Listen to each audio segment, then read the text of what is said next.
First question. How does transaction M differ from transaction A through L?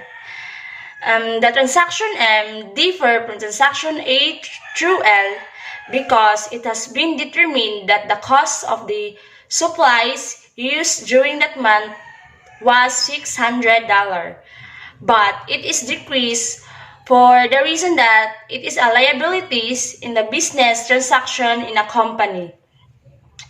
Always remember that the liability is a financial obligation of a company that results in the company's future sacrifices of economic benefits to entities and businesses.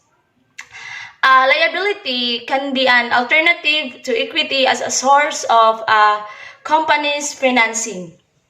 In other words, why it is treated as a special item?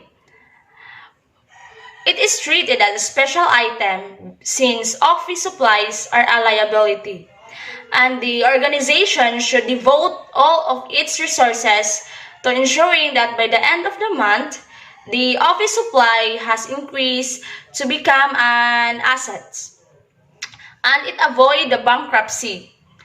Assets add value to your company and increase your company's equity, while liabilities decrease your company's value and equity. The more your assets offset your liabilities, the stronger the financial health of your business. Second questions. We have what is or are purposes of each formula constructed. The purpose of each formula constructed is to determine the exact business transaction within a month, then to identify whether the balance is increasing or decreasing so that the company should be aware on what is happening. Formulas are equations that can perform calculations, return information, manipulate the contents of other cells, test conditions, and more.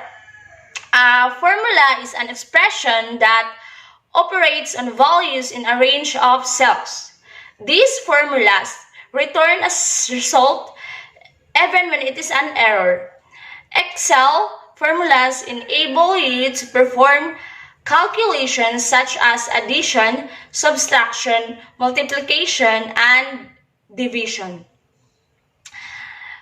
Last questions we have, what are the other significant processes that were performed while completing the task, especially the 3 financial reports?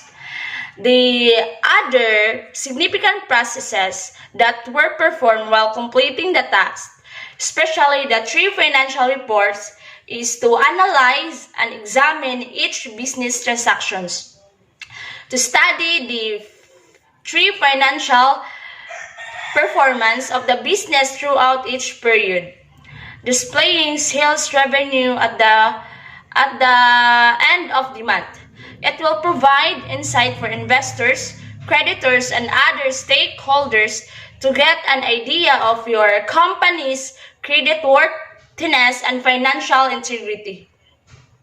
This helps them make rational decisions on lending or investing in an organization or an company.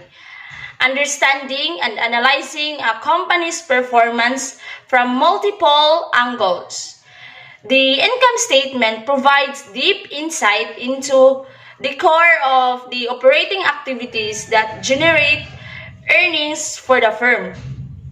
The balance sheet and cash flow statement focus more on the capital management on the firm in terms of both assets and structures. The 3 financial statements, they are connected.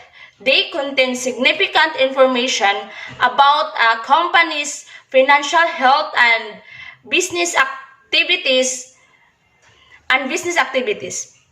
Financial statements help companies make informed decisions.